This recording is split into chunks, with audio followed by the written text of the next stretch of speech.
Perkenalkan, nama saya Elvi Minata dari kelas 2 SID. Saya ingin mempresentasikan progres tugas framework saya, yaitu saya langsung masuk saja.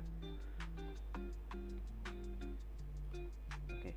Pertama, saya akan kenalkan template yang saya pakai. Saya memakai template Dashmin Bootstrap Admin Template free dari HTML Codex.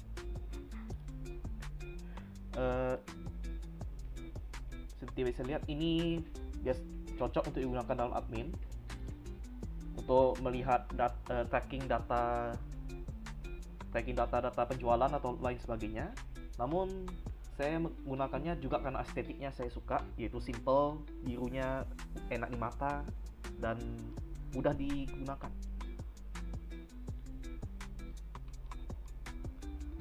Ini contoh template secara defaultnya tanpa diotak-atik.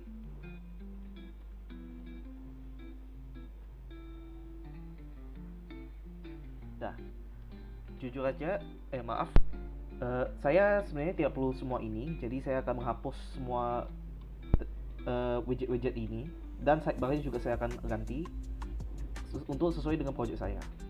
Dan saya akan langsung tunjukkan hasil akhir dari project saya sebelum saya masuk ke kodenya. Dan ini saya ada bikin dashboard. Dashboard ini menampilkan data dari dua tabel kita, yaitu data warga dan tabel yang saya pilih dari topik saya, yaitu produk hukum dan dokumen publik, yaitu jenis dokumen. Di sini ada dashboard yang menampilkan datanya, dan bila ingin menambah data, saya di sini di sidebar data warga ada tombolnya sendiri.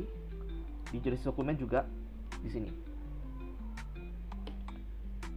Seperti bisa lihat, saya ada ubah lumayan banyak. Saya hapus bagian atas ini, navigation barnya.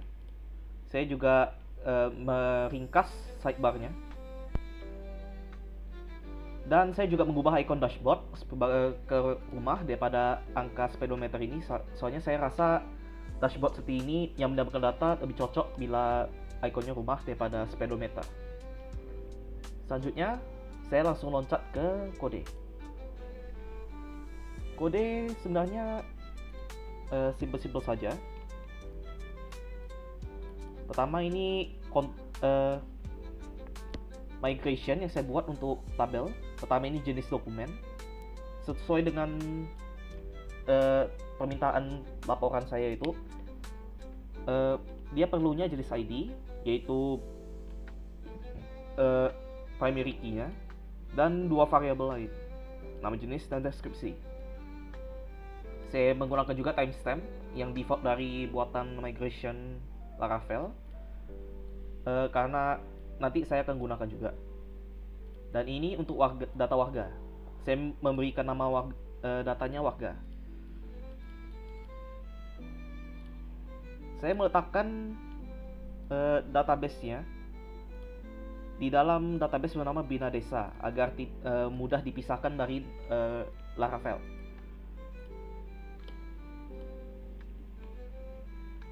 Di database Bina Desa saya ada jenis dokumen dengan warga, dan kita bisa lihat variabelnya di sini. Data juga masuk.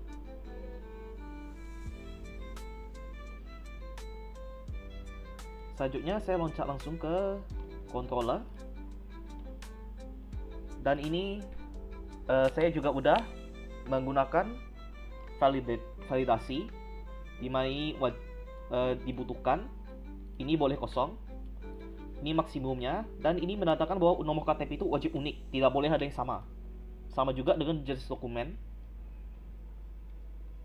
di mana nama jenis tidak boleh sama, unik. Kemudian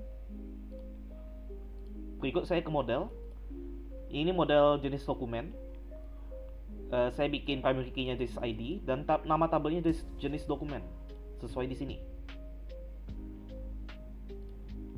Dan saya bikin kedua variable tersebut yang tadi itu available. Kalau tidak akan bisa diisi. Sama juga untuk warga, nama tabelnya warga. cocok dengan primary key sebagai warga ID, dan sisanya dibikin valuable. Nah, saya langsung loncat ke view. Root dulu. Root di sini saya pertama ada 3 controller. Alasannya harusnya cuma punya 2 controller, namun saya rasa lebih cocok 3 karena dashboard. Saya jelasin dari awal dulu. Pertama, ini controller untuk jenis dokumen. Ini mengatur semua fungsi jenis dokumen bila user menggunakannya. Contoh,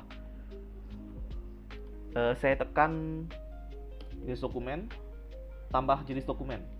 Seperti di bawah kiri, dia akan langsung mengakses jenis dokumen create, dan dia akan langsung mengarah ke view create. Itulah guna controller yang seperti gini, control resource.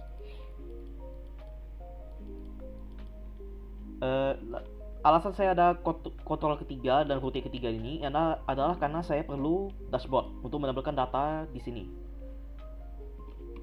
Namun tidak bisa saya pakai salah satu controller ini, soalnya mereka gunanya cuma menarik data dari satu tabel saja. Jadi saya pakai controller ketiga ini untuk mengakses 2 data sekaligus dari kedua tabel sekaligus. Seperti kita bisa lihat, ini indeks jenis dokumen hanya menarik data dari tabel jenis dokumen, setelah warga cuma menarik dari warga saja.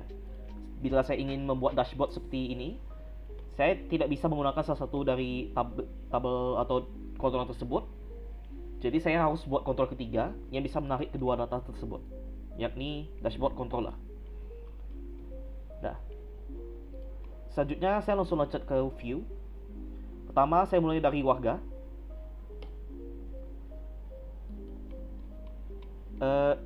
Saya menggunakan template tadi untuk semua view di sini, kecuali welcome yang berupa default. Saya hapus ini sekarang juga.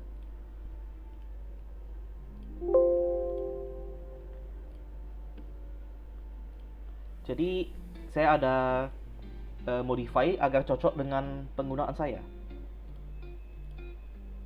Di sini ada sidebar yang saya ubah, hanya yang akan menampilkan nama saya, role saya admin, dan juga image user JPG yang saya gunakan foto Discord saya.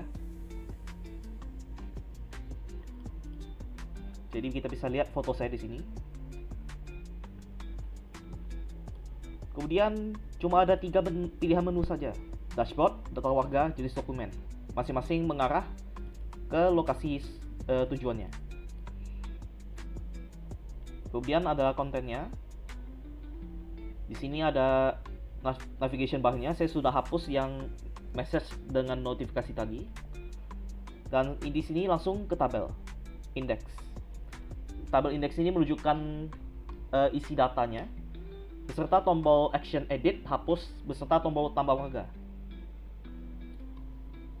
Dan seperti bisa kita lihat, di sini tabel yang ditampilkan. Ini nama-nama kategorinya yang akan muncul di sini. Dan ini adalah penampilan data, pengambilan data dari model. Ini menggambarkan data, dan kedua ini adalah tombol edit dan hapus ini. Ini warga edit. Bila ditekan dia akan mengarah langsung ke warga edit, dan juga tombol hapus akan mengarah ke controller destroy. Saya juga menambahkan on click di sini. Bila ditekan hapus, contoh saya akan hapus Ariana Grande, dia akan muncul notifikasi seperti ini untuk konfirmasi supaya contohnya ada orang yang ingin edit tapi tidak sengaja tekan hapus, dan kalau tidak ada konfirmasi itu bisa kacau. Dan footer ini tidak begitu penting, cuma menampilkan kredit saja, besar juga library JavaScript-nya. Ini langsung dari template. Untuk jenis dokumen, indeksnya juga sama, namun pengambilan datanya beda. karena dia hanya menerima data dari tabel jenis dokumen. Saya juga untuk jenis dokumen, saya memakai created last updated. Alasan ini supaya lebih jelas kapan jenis dokumen itu dibuat oleh user atau admin, supaya bila ada masalah atau apa-apa tentang kapan peraturan ini berlaku atau apa itu bisa kita lihat langsung dari sini.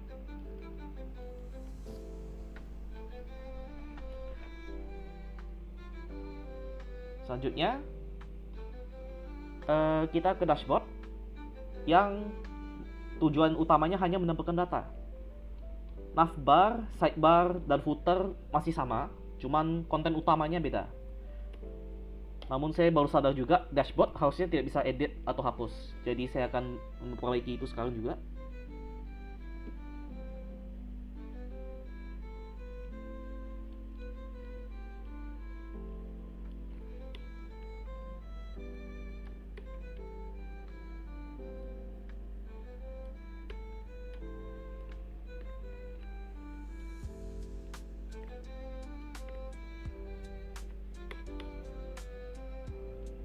Begitu juga untuk warga.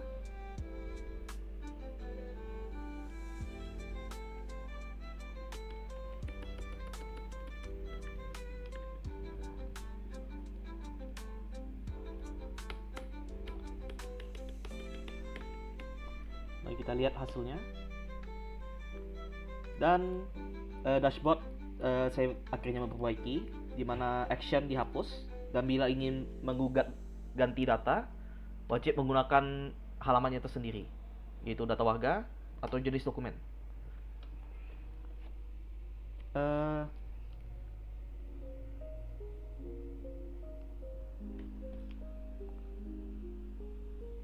Selanjutnya saya akan langsung praktekkan dan juga menunjukkan flash data dan error. Pertama, saya langsung dari dashboard. Saya contohnya ingin menambah data warga. Saya tekan tombol di atas sini.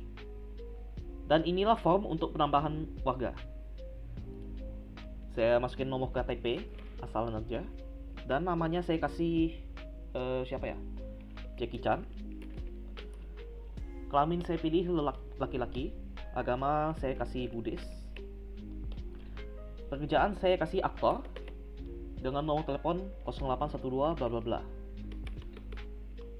Dengan alamat email jackie.chan@gmail.com. Nah, saya simpan.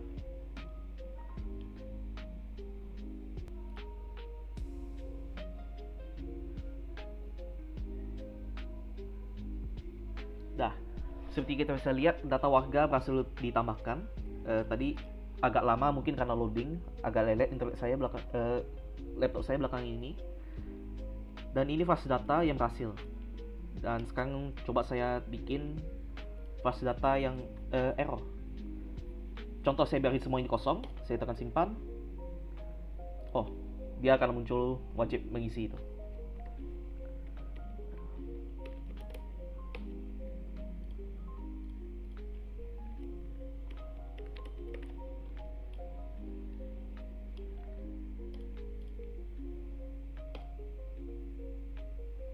Nah, saya ini pekerjaan, telepon dan email saya bikin nullable, berarti bisa kosong. Jujur aja saya sepertinya tidak akan muncul error, soalnya saya bikin validasinya itu mewajibkan seperti gini. Oh iya, nomor KTP tidak unik. Jadi contoh saya kasih nomor KTP yang sama, diedit. Saya contohkan edit berhasil dulu. Elvin saya ganti ke Alisa. Nama bikin perempuan. Lalu saya simpan perubahannya. Muncullah flash data warga berhasil diperbarui. Jackie Chan saya hapus. Konfirmasi. Data warga berhasil dihapus. Sekarang saya coba errornya langsung dengan memberikan ini KTP sama kepada Alisa dengan saya. Nah, ini dia. The number KTP has already been taken. Jadi flash data, validasi sukses juga berhasil. Kalau isi ulang data itu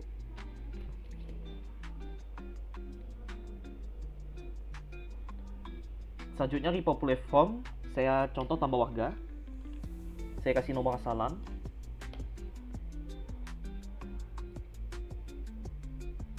Dan seperti bisa dilihat, repopulate formnya juga tadi berhasil. Data jenis dokumen juga sama, cuman formnya aja beda. Tambah jenis dokumen, saya contoh seperti apa ya,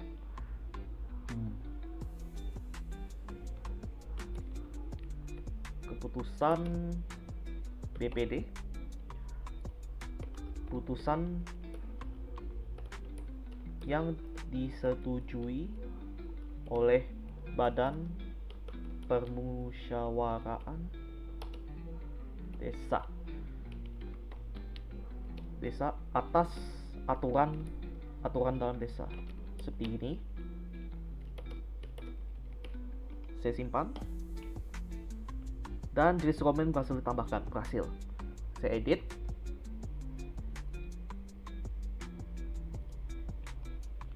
BPD 2 contoh, skema perubahan, berhasil juga. Saya hapus, berhasil juga. Selanjutnya saya akan nunjukin project git push, cara saya git push. Tadi kan saya udah mengubah beberapa hal seperti penghilangan action dalam dashboard. Jadi saya langsung push saja, git add,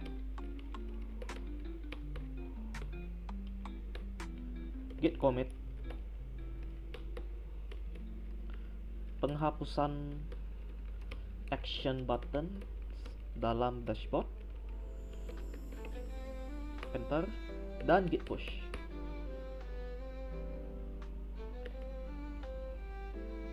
Oke, bila saya git status,